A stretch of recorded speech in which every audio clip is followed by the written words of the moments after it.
ये राधा रानी कौन है?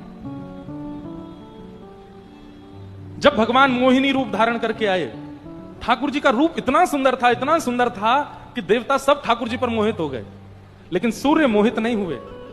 सूर्य के मन में यह भावना आई कि इतनी, सबको तो यह लगे इतनी सुंदर बेटी हो हमारी, पर सूर्य को लगा इतनी सुंदर पुत्री हो मेरी, मोहिनी भगवान को देख करके। तब भगवान किसी से नहीं रीझे, लेकिन सूर्य से रीझ गए और सूर्य नारायण को कहा कि हे सूर्य नारायण, आपने जो भाव रखा है ना हमको पुत्री रूप में देखने का, हम द्वापर में कृष्ण अवतार धारण करेंगे तब आपका यह भाव पूर्ण करेंगे। सूर्य बोले मुझे आपका अंश नहीं चाहिए, मुझे आप ही चाहिए संतान के रूप में। भगवान बोले कैसे होगा? सुनो तो सही पहले पूरी बात। भगवान बोले कैसे होगा? हम अवतार तो कृष्ण रूप में लेंगे और कृष्ण रूप में हम प्रश्नी और सुतपा, ये नंद बाबा वो देवकी और वसुदेव बन के आएंगे, उनके हम कृष्ण बन के जाएंगे। अब आपके यहां कैसे आ जाएं द्वापर में? या फिर प्रतीक्षा करो कि अगली बार सतयुग त्रेता जब आएगा तब आपके यहां संतान बनेंगे। तो सूर्य नारायण बोले नहीं नहीं भगवान, इसी द्वापर में ही आओ।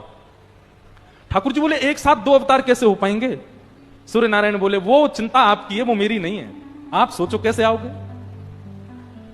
तब ठाकुर जी ने विचार किया और बंधुओं, परब्रह्म परमात्मा साक्षात जगदीश्वर नारायण परब्रह्म विष्णु, वे परब्रह्म ही साक्षात कृष्ण के रूप में पधारे हैं, पर उनकी जो आह्लादनी शक्ति है, नारायण की जो वास्तविक शक्ति है, वही शक्ति ही श्री किशोरी जी के रूप में परिणत हुई है, किशोरी जी के रूप में आई है। किशोरी जी कोई विलग नहीं है ठाकुर जी से, वो ठाकुर जी ही हैं, ठाकुर जी का ही पूर्ण बल है, ठाकुर जी का ही स्वभाव है, ठाकुर जी का ही।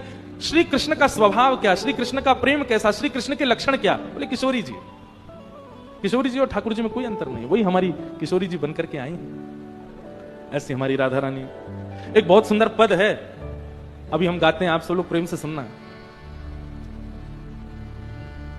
हमारे ब्रज में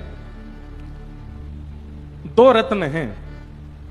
पहलो रत्न तो है मक्खन, ठाकुर जी ने बहू चुरा लियो, और दूसरे रत्न है हमारी वृषभानु नंदिनी श्री राधा रानी, ठाकुर जी ने उनको भी हरण कर लियो। श्री परमानंद दास जी का पद है, बहुत भाव से गाते हैं। हो ब्रज में रतन राधिका गोरी, ब्रज में रतन राधिका